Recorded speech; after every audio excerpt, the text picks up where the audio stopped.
미국 증시의 주요 변수들을 통해서 투자 인사이트 얻어보는 시간입니다. 도움 말씀에 LS증권 투자전략팀 정다운 수석연구원 나와 계십니다. 안녕하십니까? 네, 안녕하십니까? 오늘은 주요 변수들 살펴보기 전에 엔비디아의 실적부터 좀 뜯어볼까 하는데요. 연구원님은 개인적으로 어떻게 보셨습니까? 엔비디아 실적을 바라봤을 때 네. 실적 발표하고 주가가 좀 올라가는 모습을 보였었죠. 그렇죠. 일단 수치적으로 봤을 때는 예상했던 것보다 걱정했던 것보다 좀 괜찮게 나왔다라고 좀 판단이 듭니다.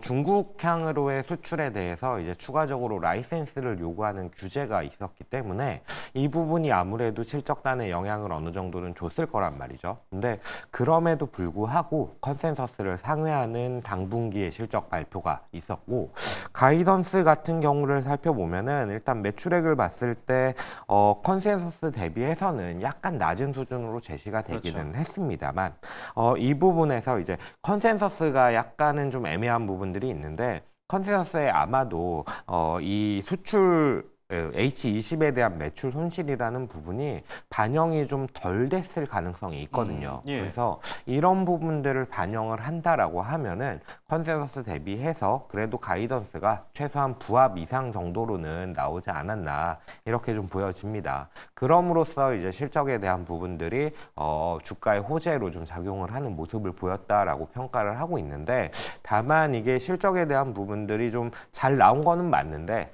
그렇다고 해서 무언가 이전과 같이 폭발적으로 뭐 컨센서스를 상회한다거나 아니면은 그렇죠. 무언가 새로운 성장 동력을 보여준다거나 라는 부분이 약간은 좀 부족하지 않았나. 특히나 이렇게 주가가 많이 올라온 수준에서는 조금은 부담으로 작용을 하지 않았나라고 좀 생각이 들고, 네. 그래도 조금 기대할 수 있는 부분은 피지컬 AI와 관련해서 엔비디아에서 새로운 칩을 출시를 한다라는 발표가 있었습니다. 그래서 만약에 이런 피지컬 AI와 관련된 무언가 새로운 성장 스토리들이 좀 나와준다라고 한다면은 그런 부분들은 조금 엔비디아의 긍정적인 요인으로 작용을 하지 않을까라고 좀 생각을 해봅니다.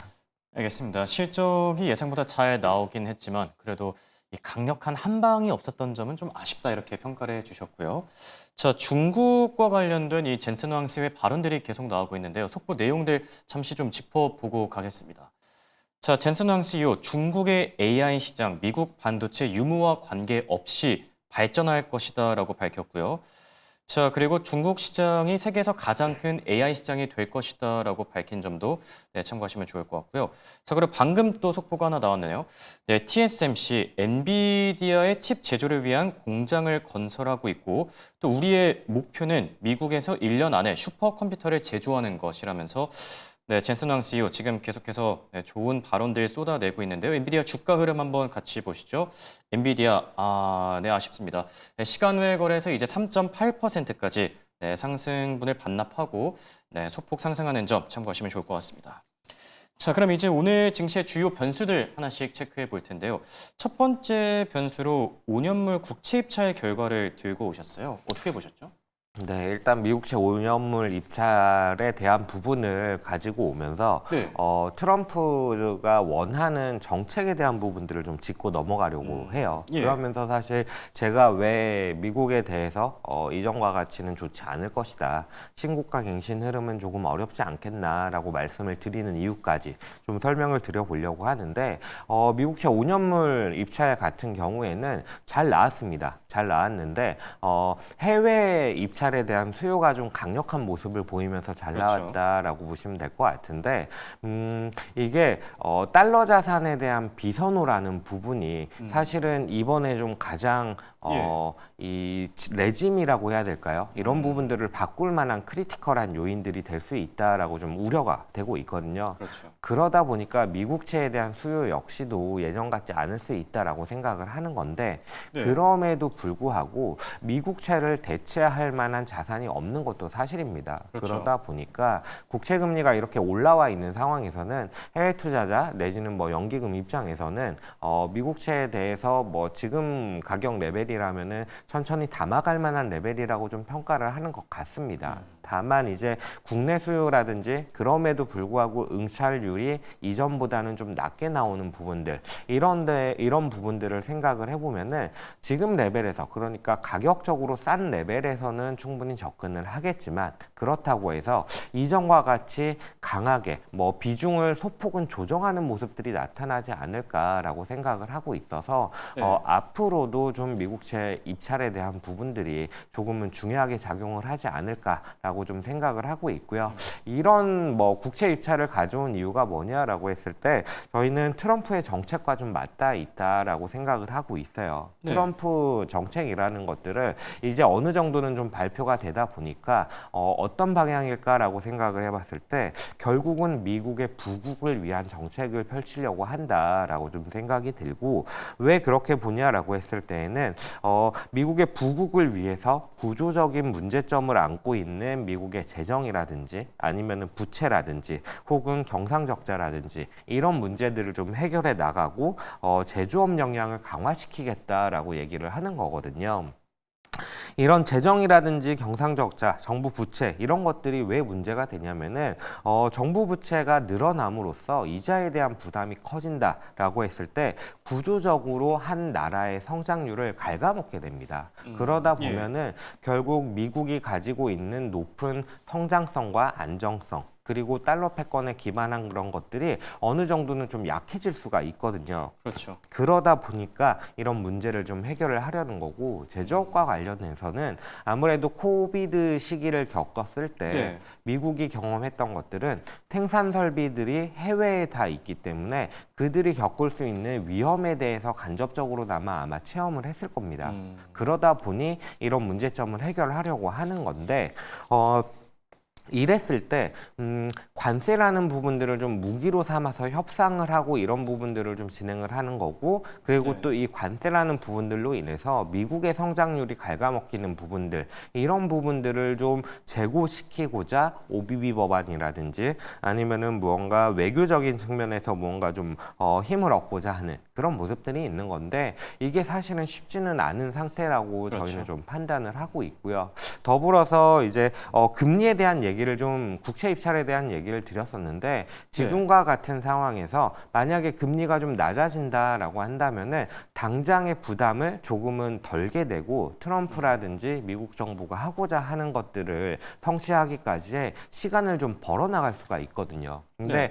간밤에 이제 연준 의사록에서도 좀 발표가 됐다시피 연준은 관세에 대한 불확실성 때문에 쉽사리 움직일 수가 없는 상황입니다. 그러다 보니까 미국채에 대한 수요가 강력하게 나오면서 이런 부분들이 좀 금리를 낮춰주는 효과를 보였으면 하는 것 같은데 당장은 좀 쉽지 않은 모습이기 때문에 저는 이런 부분들을 트럼프가 얼마나 잘 조율해 나가고 또 원하는 방향으로 이끌 수 있을지가 좀 관건이 될 것 같다라고 생각을 하고 있고 다만 지금의 평가로는 조금은 네. 의도대로 가기는 쉽지 않다. 그래서 미국에 대한 성장률 둔화라는 부분들과 함께 맞물려서 미국보다는 비미국을 보자 이런 식으로 좀 접근을 하고 있는 그런 상태입니다.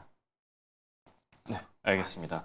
자, 이렇게 첫 번째 변수에 대해서 살펴봤고요. 자, 엔비디아 관련된 내용들이 궁금하신 분들은 지금 속보로 계속해서 자막이 나가고 있으니까요. 네, 하단 자막 참고해 보시면 좋을 것 같고요. 주가 흐름만 잠시 짚어드리면 현재 시간 외 거래에서 3.8% 오르는 중입니다. 말씀해 주신 것처럼 이 젠슨 왕 CEO의 발언에서 뭔가 특별한 게 없다 보니까 이렇게 상승폭이 계속해서 줄여져 나가고 있는 게 아닌가 생각이 들고요.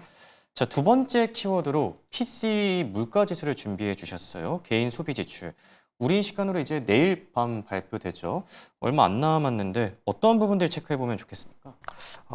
네, 30일 날 경제 지표가 상당히 많이 발표가 됩니다. 네. PC 물가, 그리고 무역 수지, 개인 소비 지출, 소득, 그리고 미시건대 소비자 신뢰 지수 이렇게 5가지 중요한 지표들이 발표가 되는데 네. 결론적으로 제가 봤을 때는 개인 소비 지출 그리고 개인 소득에 대한 부분들이 가장 좀 중요한 이슈가 되지 않을까라고 좀 생각을 합니다. 미시건대 소비자 신뢰 지수 역시도 사실 소비자에 대한 부분들을 중요하게 좀 체크를 할 수 있고 기대 인플레를 볼 수 있다라는 그렇죠. 점에서 의미가 있기는 합니다만 이번에 발표되는 수치는 확정치 보입니다. 그래서 예비치에서 크게 벗어나지 않는다라고 한다면은 아마 시장의 영향력은 조금은 제한적이지 않을까라고 생각을 하고 있고요.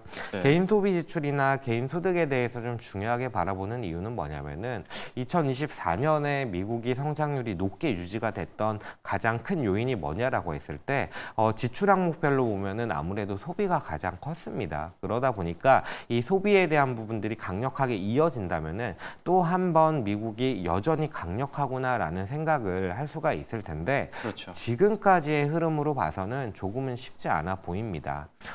개인 소비자들의 소득 흐름들을 살펴봤을 때 어쨌든 고용 시장이 완화됨에 따라서 임금 소득 역시도 좀 둔화되는 그림들이 나타나고 있고 네. 소비와 관련된 부분들을 생각을 해봤을 때 소비자 신용과 관련하여 학자금 대출이라든지 아니면 자동차 대출이라든지 이런 쪽에서 약간의 연체율 상승이라는 부분들이 나타나고 있거든요.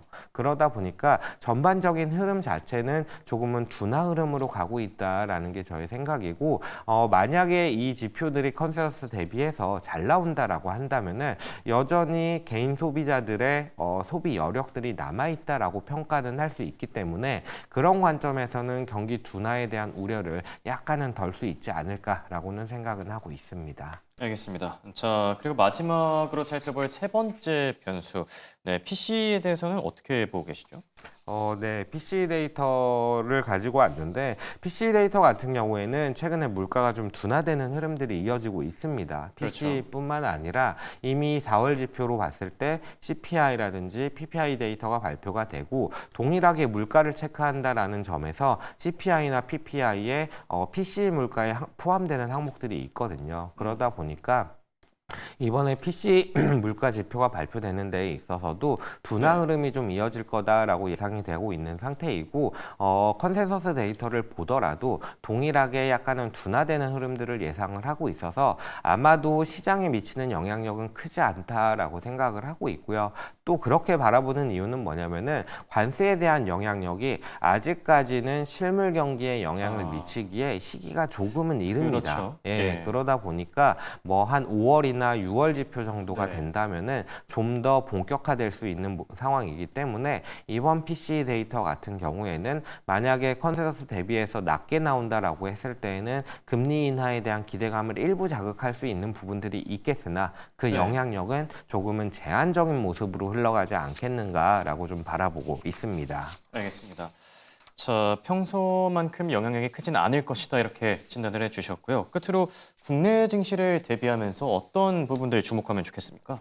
네, 일단은 뭐 우리나라 시장 같은 경우 어제 가장 크게 화두가 됐던 부분이 뭐냐면은 삼성전자의 강한 반등. 그리고 기존의 주도주였던 조선이라든지 방산 쪽에 있어서의 주가가 약간 하락하는 부분들 그렇죠. 이런 부분들이 사실은 가장 큰 화두였다라고 보시면 될 것 같아요. 네. 그런 모습들이 왜 나타났느냐라고 했을 때 일단은 수급적인 차원에서 좀 1차원적으로 수급을 살펴본다면은 외국인이 삼성전자를 매수를 하면서 삼성전자가 강하게 올라가는 모습을 보였고 이에 따라서 국내 기관 투자자 특히나 이제 수급 주체별로 봤을 때 투신이라고 되어 있는 부분들, 운용사라고 볼 수가 있는데 이쪽에서의 순매수 흐름이 나타나면서 삼성전자가 강한 모습을 보였다라고 보시면 될 것 같아요. 이 앞으로의 시간들을 바라봤을 때 과연 이런 그림들이 이어질 것이냐라고 생각을 해볼 수가 있는데 일단 외국인 수급을 바라보면은 꾸준히 저희가 얘기를 드려오고 있다시피 외국인 수급은 상당히 좀 많이 비워져 있는 상태인 걸로 추정이 되고 있습니다. 그렇죠. 이게 글로벌 자금 전체를 추적을 할 수 없기 때문에 명확하지는 않습니다만 한국 시장 내에서의 외국인 비중을 바라봤을 때 그럴 가능성이 상당히 높아 보인다라고 좀 판단이 되고 만약에 외국인 수급들이 좀 이런 그림대로 이어진다라고 한다면은 아무래도 이제부터는 좀 소외주들이 좀 올라서는 시간이 되지 않을까라고 좀 기대를 해보고 있고 EU와 미국 간의 지금 협상이 잘 안 되는 상황이기는 한데 그럼에도 불구하고 유럽 쪽의 자동차 업체들이 미국과의 어떤 협상들을 좀 이어간다라는 이야기들 때문에 유럽 지수가 안 좋았음에도 불구하고 자동차 주들은 그래도 좀 견조한 모습을 보였거든요. 이런 관점에서 바라본다면 저는 뭐 원래부터 좀 얘기를 많이 드렸던 것처럼 좀 그랬었죠. 예. 소외주들이 좀 반등하는 시간들이 있지 않을까라고 맞습니다. 생각이 들고 엔비디아가 그래도 좀 장 마감 후에 지금 당장은 상승폭을 축소하고 있지만 이런 부분들이 좀 반등하는 흐름으로 다시 나타나 준다라고 했을 때에는 국내 반도체 업종 역시도 주가에 좀 영향력을 행사하지 않을까 이렇게 좀 보여집니다. 네, 맞습니다. 어쨌든 엔비디아가 지금 시간 외 거래에서 잘 가지고 있는 만큼 우리 증시에도 좀 훈풍이 불어오길 기대해봐도 좋을 것 같습니다. 자, 지금까지 도움 말씀에 정다운 수석 연구원과 함께했습니다. 감사합니다. 감사합니다.